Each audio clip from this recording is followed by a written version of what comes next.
اعوذ باللہ من الشیطان الرجیم بسم اللہ الرحمن الرحیم۔ ناظرین، ہم سب صحیح بخاری اور امام بخاری کے بارے میں تو سنتے ہیں، اور خاص کر جب بات حدیث کی آتی ہے تو سب سے پہلے ہم صحیح بخاری کا نام سنتے ہیں۔ آج کی اس ویڈیو میں ہم امام بخاری کے بارے میں مختصر جانیں گے۔ ایک معزز خاتون کی شادی اسماعیل نامی شخص سے ہوئی۔ اسماعیل ایک متقی شخص اور جلیل القدر عالم تھے۔ انہوں نے امام مالک رحمۃ اللہ علیہ کی شاگردی اختیار کی، اور اس مبارک شادی کا پل میاں بیوی کو ایک نامی گرامی بچے کی صورت میں ملا، جس کا نام انہوں نے محمد رکھا۔ شادی ہوئے ابھی کچھ ہی سال گزرے تھے کہ اسماعیل اپنے بیوی اور چھوٹے بچے کو داغ مفارقت دے گئے اور وراثت میں کافی دولت چھوڑ گئے۔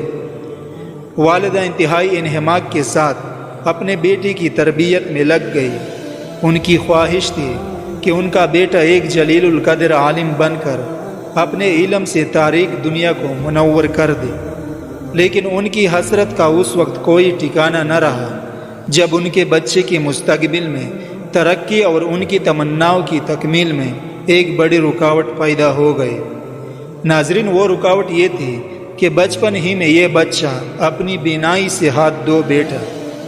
اب نابینا ہونے کی صورت میں یہ بچہ حصول تعلیم کے لیے علماء کے درس میں شرکت سے معذور تھا، اور نہ وہ حصول علم کے لیے دوسرے شہر کا سفر اختیار کر سکتا تھا۔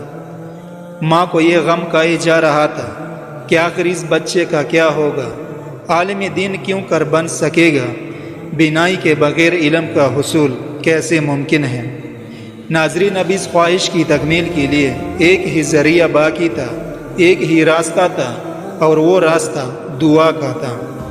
چنانچہ اللہ رب العالمین نے اس پر دعا کے دروازے کھول دیے، اور پورے اخلاص اور سچی نیت کے ساتھ دربار الہی میں گڑ گڑا کر رونے لگے، اور اللہ رب العزت کے سامنے دست سوال دراز کر کے بچی کی بینائی کے لیے دعائیں مانگنے لگی۔ یہ دعائیں نہ جانے کتنی مدت تک ہوتی رہی کہ ایک رات اس نے عجیب و غریب خواب دیکھا۔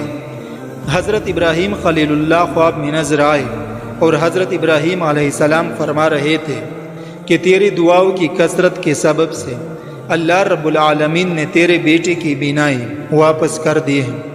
چنانچہ جب وہ عورت بیدار ہوئی تو دیکھا کہ واقعی اس کی بیٹی کی بینائی بحال ہو گئی ہے۔